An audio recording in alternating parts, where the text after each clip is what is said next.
everyone, it's Claire from Beauty and the Wish. I thought I would just do a quick video showing you how I make my press-on nails. I keep getting asked by lots of nail techs how I make them, what I use, what I send out to clients in the package, how to get the sizes right, etc, etc. So I thought I would do a quick video explaining everything. Okay, so the first thing that's really important to do is to get the sizes right. And to do that, I would ask them to send their measurements. Most of them will go, I don't know how to do that. So I would then send out a guide, which I'll show you. So yes, I would send out via message this picture instructions. So you can see, this is my daughter's fingers and the sellotape. I'll get people to put clear sellotape over their nail, press it down really firm, so that they can smooth out, there's no wrinkles in it at all. Then get a pen, not a Sharpie, it's got to be a ballpoint pen, otherwise it won't work on the sellotape, and mark from here to here. So you can see this picture, from each side wall, they need to measure the widest part of their nail.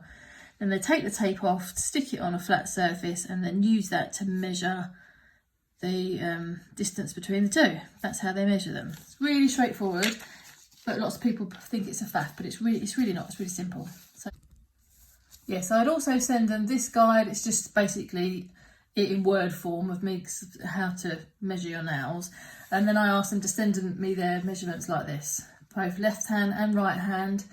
Sometimes they're the same measurements, but sometimes they're not. So I want to make sure that both hands I've got both measurements. So once they've sent me their measurements, I can then decide which nails to use. Alternatively, they can plump for a standard size. So you've got extra small, small, medium or large, and these are all the nail tips that are in that size. I would usually recommend people measure because it is still a bit of a gamble, but lots of people still order the standard sizes. So it's entirely up to them, but you have to leave that in there. They are the ones giving you the measurements. If they come back and say it doesn't fit, that's their fault because they didn't measure properly or they didn't choose the correct size. What you also need to do is, once you've got your tips, is to make sure that the tip sizes you've got coincide with the measurements that you're using to get their tips. So on this guide, this is the one I use. So on that last picture, my daughter's nail was a 12 millimeters, which is a size 5. So you need to check that the tips that you've got are the same sizes. How you do that, these are my tips. So this is a size 5. Get the tip, put another bit of sellotape inside the nail, flatten it down, do exactly the same thing, measure, like mark on the thing, and then stick it on a bit of paper and measure that size. So you know that 5 is a size 12 millimeters. It's really important that you do that. You only need to do it once because it's your box of nails and you know that that's your size. See, I've got my nails all in a box and the measurements there with the standard sizes as well. So I know which size is which nail. But if you use different shapes and different sizes, make sure you measure them and make sure you know it's the right size for that nail. Okay, so once you know your sizes that you've got for your client, you can get your tips ready.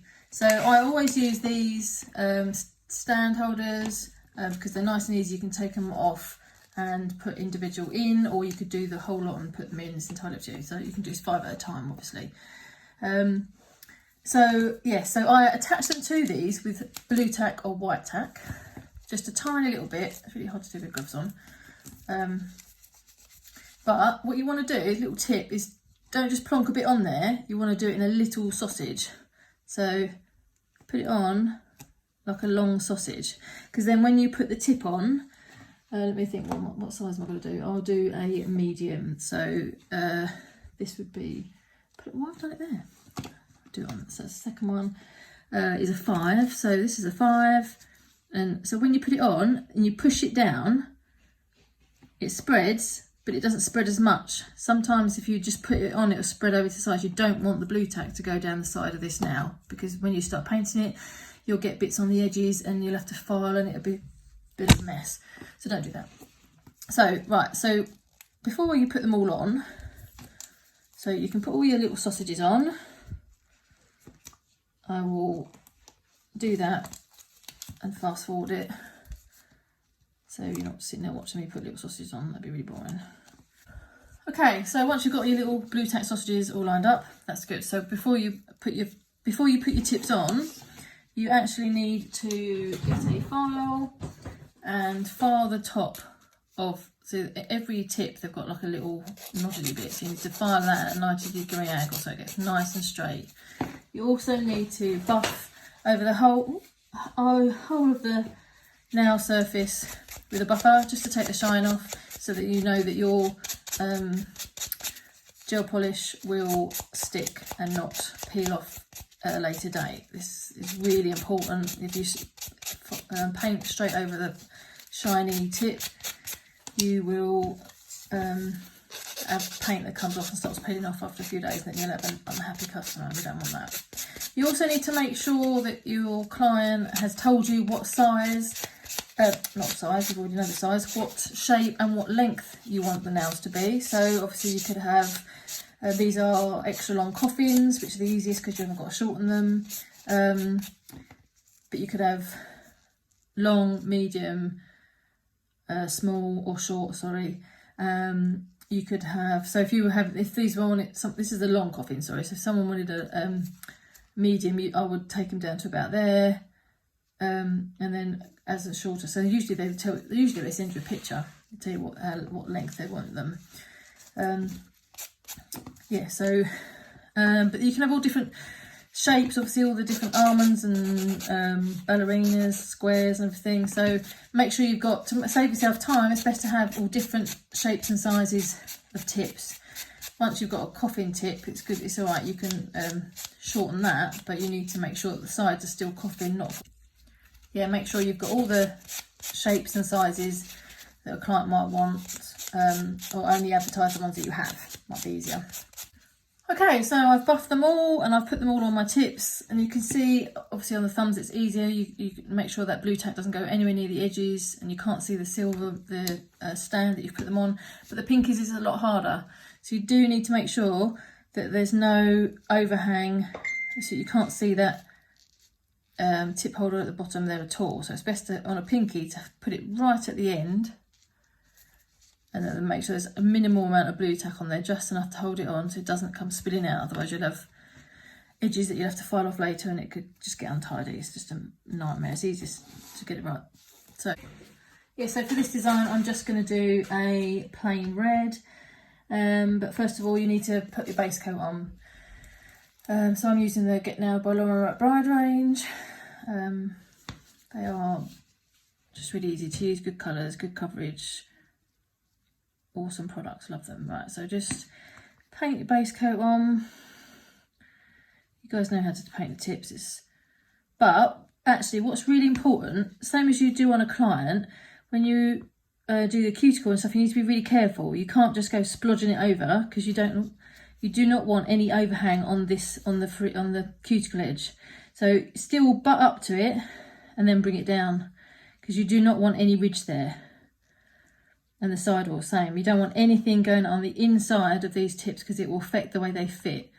If you get any bumps or lumps underneath that tip, when the client goes to put them on, they won't fit flat, and therefore they won't, one, stay on, or if they can get them on at all, they just won't stick to their nails, because they will just be the wrong size. So be really careful you don't get any product over the edge or down the sides. Right, so that's going to go in the lamp. Okay, that one's done. So I did 2 coats of the base, just because I don't use to put acrylic on these tips. These tips are actually quite strong. They've got quite a nice C-curve. They're really strong. I used to go in with a really thin layer of acrylic and then file it down and everything, but it just sometimes, although it does make them a bit stronger, it also makes them less flexible. So when they are fitting them to their nails, they've got no give. So they need that little bit of give to kind of sculpt around their nail. If they're solid with acrylic, they dry so hard that they just end up being like really hard to put on, or they just change the fit of them. So it's best, if you can, just to use gel polish. Sometimes if they want a baby boomer, then I will use acrylic, but I'll do it really thin. So I'm going to go in with a Get Nailed by Laura McBride Core Collection Salsa. It's beautiful red, this. Real nice Valentine's Day red. So like you did with your base coat, make sure that you don't go over the edge at all, especially around that cuticle, because it'll make a massive difference. Nice thin layer. There's no reason why you can't do 3 layers of a gel polish just to give like an extra layer of strength. You don't need to, especially with these colours, you don't need to. But it can give you an extra layer of strength. I don't usually do that though, just the 2 layers of the base coat is good enough. So I will skip or fast forward this bit as well. Okay, so this one's had 2 coats of the salsa, and now I'm going to go in with a top coat. I'm going to go, obviously getting out by Laura McBride again, I'd rather be shiny, but I'm also going to go in and do one different. I'm going to do Material Girl, so it's a matte. And I'm not going to do the ring finger, that's boring. I'm going to do the pinky. So the rest I'm going to do shiny. Exactly the same, just be careful of the free edge and the cuticle, and then just do cap the end. But again, thin layers, best way. Okay, so here's the tips. All come out the lamp, all dry. There's a non-wipe top coat, matte and shiny, and I'm going to show you now how I packaged mine. Tips to send out to a client. So I used to use the boxes, you know, the long jewellery boxes, and they're great if that's what you want to send them out, but they will cost you extra in postage. So I've started using these cards which I've made up, printed on that side, my logo and my contact details on the back, and some sticky tape in the middle, and literally I just fold it over, but I don't crease it, I just literally bend it a little bit, and then I'll hold it closed with a sticker.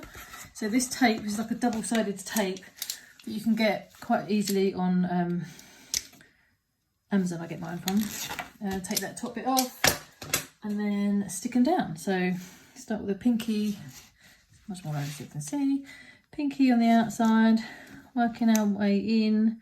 We'll be really careful I don't get my glove stuck to that tape. So get them nice and straight edge at the top. They'll just look more in line.